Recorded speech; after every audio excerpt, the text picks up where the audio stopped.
আসসালামু আলাইকুম। First year department of ইংলিশে ভর্তি হওয়া সকল শিক্ষার্থীদের আজকে ভিডিওতে স্বাগত জানাচ্ছি। আমরা প্রশ্ন বিশ্লেষণ করে দেখব এবং প্রশ্নের ধরন দেখব, কি কি পড়তে হবে, কতটুকু পড়তে হবে, এই বিষয়টা দেখার চেষ্টা করব। আমরা এর পূর্বের ক্লাসে কিন্তু দুইটা স্কিল রয়েছে আমাদের ডিপার্টমেন্ট অফ ইংলিশে, একটা হচ্ছে রিডিং স্কিল, রাইটিং স্কিল, এটা নিয়ে আলোচনা করেছি, এবং আরো দুইটি আমাদের কোর্স রয়েছে বা সাবজেক্ট রয়েছে, যেটা হচ্ছে সাহিত্যের সাবজেক্ট। এই সাহিত্যের দুটি সাবজেক্ট হচ্ছে ইন্ট্রোডাকশন টু পোয়েট্রি এবং ইন্ট্রোডাকশন টু প্রোজ। আরো কিন্তু দুটি সাবজেক্ট রয়েছে, সেই দুটি সাবজেক্ট কিন্তু বাংলায় পড়তে হবে আমাদের। এই দুটি সাবজেক্ট নিয়ে খুব বেশি প্রবলেম হয় না।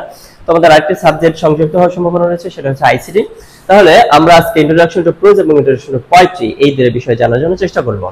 তাহলে আমরা যদি শুরুতে ইন্ট্রোডাকশন টু পোয়েট্রি এর প্রশ্নের ধরনটা বোঝার চেষ্টা করি, 2023 সালে যে প্রশ্নটি এসেছিল এই প্রশ্নটি কিভাবে এসেছিল, কি কি পড়তে হবে, এই বিষয়টা যদি আমরা বোঝার চেষ্টা করি, তাহলে দেখবো যে ইন্ট্রোডাকশন টু পোয়েট্রি আমাদের সিলেবাসে মোট এইখানে এই 20টি কবিতা রয়েছে।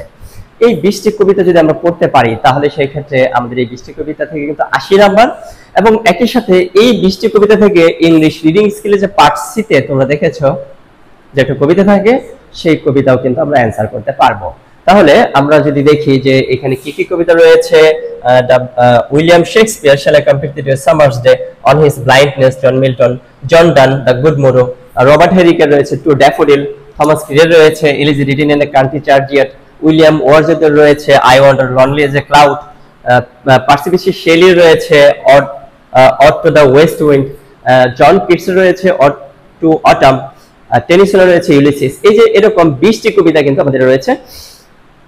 এখন 2023 সালে যদি দেখি যে 20টি কবিতা থেকে কি কি এসেছিল, আমাদের সেম প্রত্যেকটি সাবজেক্টের প্রত্যেকটি কোর্সের কিন্তু নাম্বার ডিস্ট্রিবিউশন সেম একই রকম। কত? Part A brief question 10, part B short question 20, part C broad question 50। এই রেশিও অনুযায়ী মোট হচ্ছে আমাদের 80 নাম্বার। এই 80 নাম্বারের প্রশ্ন আমরা কি কি পেয়েছিলাম তার জন্য আমরা দেখার চেষ্টা করি। What is a sonnet? আমাদের কিন্তু প্রথমে যে কবিতাটা আমরা দেখেছি উইলিয়াম শেক্সপিয়ার, এই যে William Shakespeare shall I complete the summer's day, এই কবিতাটা কিন্তু একটা সনেট কবিতা। সনেটের বৈশিষ্ট্য কি? 14টি লাইন থাকবে, 8টি এবং 6টি। তাহলে এই কবিতাগুলোকে কিন্তু একদম শুরু থেকে ভেঙে ভেঙে ছোট ছোট করে আলাদা আলাদা করে এবং সহজ করে তোমাদের সামনে উপস্থাপন করা হবে longolbd.com ওয়েবসাইটে। এগুলো আলাদা থাকবে, তোমরা সেখান থেকে দেখে নিতে পারবে, এবং একই সাথে ফ্রি হ্যান্ড রাইটিং এর কোর্সটাও আমি একদম ফ্রি দেব তোমাদের। এখন এখানে যদি আমি দেখি যে কি এসেছিল, সনেট, আর মানে shall I complete the summer's day থেকে এসেছিল। এই যেখানে তো what type of poem, the good morrow একটা কবিতা। এরপরে হচ্ছে when did Cromwell rule England, Cromwell কখন ইংল্যান্ড রুল করেছিল, হু ওয়াজ ইউলিসিস, ইউলিসিস কবিতার ইউলিসিসটা কে ছিল। এই যে এরকম প্রশ্ন রয়েছে কয়টা? এরকম প্রশ্ন রয়েছে 12টা। 12টা প্রশ্নের মধ্যে থেকে অ্যান্সার করতে হবে কয়টা? 10টা। 10টা 10 নাম্বার। এরপরে পার্ট বিতে আমরা কিন্তু দেখতে পাচ্ছি পার্ট বিতে প্রশ্ন অ্যান্সার করতে হবে 5টা, 4 করে 10, সরি 20। এখানে একটা কবিতার লাইনকে এক্সপ্লেইন করতে বলেছে, like to the summer's rain. এরপরে হচ্ছে কবিতার লাইনটা এক্সপ্লেইন করতে হবে, আমাদের একটা কবিতা থেকে এসেছে। What are the type of sonnet, define Shakespearean sonnet. আচ্ছা, সনেট কত ধরনের হয়, শেক্সপিয়ারিয়ান সনেটের ধরনটা কেমন সেটা বর্ণনা করতে বলেছে। সেভেন স্লিপার্স ডিন কি সেটা বর্ণনা করতে বলেছে। এরকম প্রশ্ন আছে 8টা প্রশ্নে 4 করে 20 নাম্বার। পার্ট সিতে যদি দেখি, দেখো পার্ট সিতেও কিন্তু প্রশ্ন রয়েছে এখানে 8টা, 1 2 3 4 5 6 7 8, 8টা প্রশ্ন। 8টা প্রশ্নের মধ্যে অ্যান্সার করতে হবে কয়টা? 5টা। 5 10 50। তাহলে এখানে কিন্তু 8টা ভিন্ন ভিন্ন কবিতা থেকে 8টা প্রশ্ন এসেছে।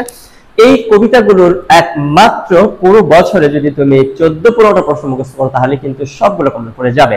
তাহলে তোমাদের সেশনে কোন প্রশ্নগুলো বেশি কমন, সেই কমন প্রশ্নগুলো আমি বের করে তোমাদের দেবো, তোমরা শুধু মুখস্থ করবে।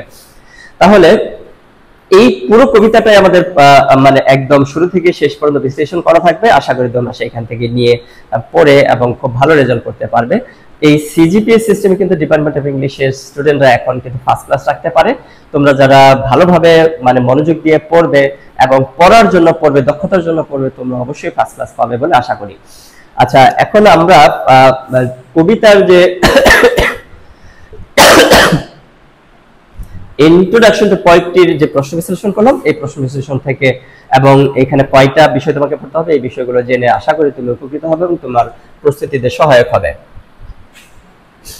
এখন আমরা এই সাহিত্যের কিন্তু বলেছিলাম দুইটি আমাদের রয়েছে হচ্ছে কোর্স, একটা হচ্ছে ইন্ট্রোডাকশন টু পোয়েট্রি, একটা হচ্ছে ইন্ট্রোডাকশন টু প্রোজ।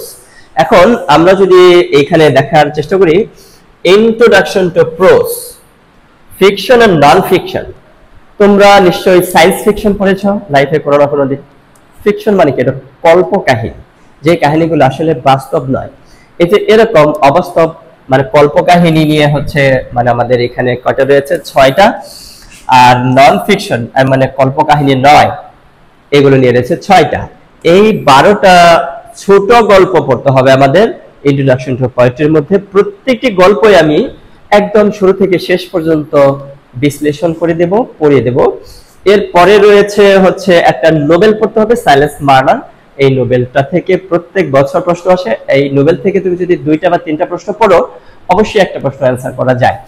এখন আমরা যদি এই প্রশ্নের ধরনটা বোঝার জন্য চেষ্টা করি, সেম একই ধরন। পার্ট এ তে 10টা প্রশ্ন উত্তর করতে হবে 12টা প্রশ্নের মধ্যে।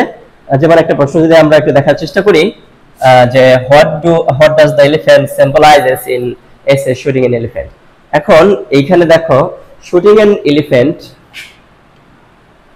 এই যে শুটিং এন এলিফ্যান্ট, এটা হচ্ছে মানে এটা কিন্তু একটা ছোট গল্প। এই ছোট গল্পটা আমাদের পড়তে হবে। আরো কি কি রয়েছে? অবস্টারিজ রয়েছে, গেটিসবার্গ অ্যাড্রেস রয়েছে, letter to lord Chelmsford, rejecting knighthood. এই গল্পগুলো আমাদের মূলত পড়তে হবে। এই যে লঞ্চনটা তোমরা অলরেডি মনে হয় পড়েছো, the gift of the magi, Arabic, garden party, cats in the rain, games at twilight. এই গল্পগুলো আমাদের পড়তে হবে। গল্পগুলো আমরা শুরু থেকে শেষ পর্যন্ত ধারাবাহিকভাবে ইনশাআল্লাহ পড়বো।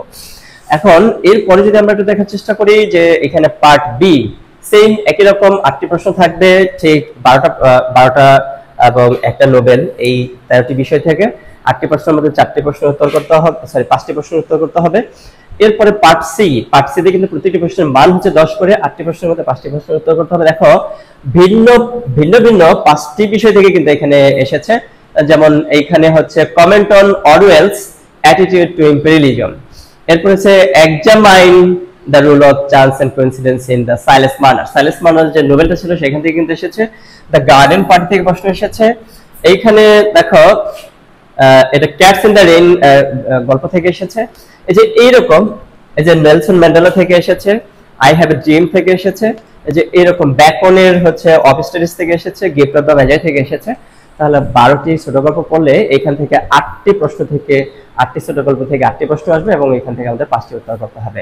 তাহলে প্রশ্নের ধরন এবং কিভাবে তোমাকে পড়তে হবে, তাহলে তুমি যদি প্রত্যেকটি ছোট গল্প খুব ভালো করে পড়ো, মাত্র 12টি ছোট গল্প, এই গল্পগুলো আমি সুন্দর করে বিশ্লেষণ করে দেব। বাংলা থেকে ইংরেজি, ইংরেজি থেকে বাংলা 2টি করে দেব। তোমরা আশা করি প্রশ্ন বিশ্লেষণ এবং হচ্ছে এই যে আমি আলোচনা করলাম, এই আলোচনা থেকে তোমরা কিছুটা বুঝতে পেরেছো তোমাদের প্রস্তুতির ধরনটা কেমন হবে, কোথা থেকে শুরু করতে হবে এবং কি কি পড়তে হবে। তাহলে ওভারঅল তুমি যদি ফ্রি হ্যান্ড রাইটিংটা ভালো পারো, তাহলে অবশ্যই ফ্রি হ্যান্ড রাইটিং এর যে দক্ষতায় তুমি ফার্স্ট ক্লাস রাখতে পারবে এবং ভালো করে লিখতে পারবে। এখন কিন্তু যেহেতু 3 ঘন্টার পরীক্ষা না, তোমাকে 4 ঘন্টা পরীক্ষার নাম্বার কিন্তু মাত্র 80।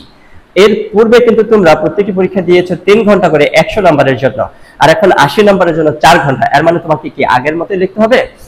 অবশ্যই আগের থেকে অনেক বেশি লিখতে হবে। তাহলে এই লেখাগুলোকে সুন্দরভাবে গুছিয়ে তুমি longolpd.com এর মধ্যে পেয়ে যাবে। তোমরা আমার সাথে থাকো, ধারাবাহিকভাবে প্রত্যেকটি বিষয় তুমি সহজভাবে তোমার সামনে হাতের কাছে ঘরেই পাবে। ধন্যবাদ সবাইকে আজকের এই ক্লাসটিতে অংশগ্রহণ করার জন্য। আশা করি তোমরা লংগলের সাথে থাকবে এবং তোমার বন্ধুদেরকে লংগলের সাথে সম্পৃক্ত করবে। ধন্যবাদ সবাইকে।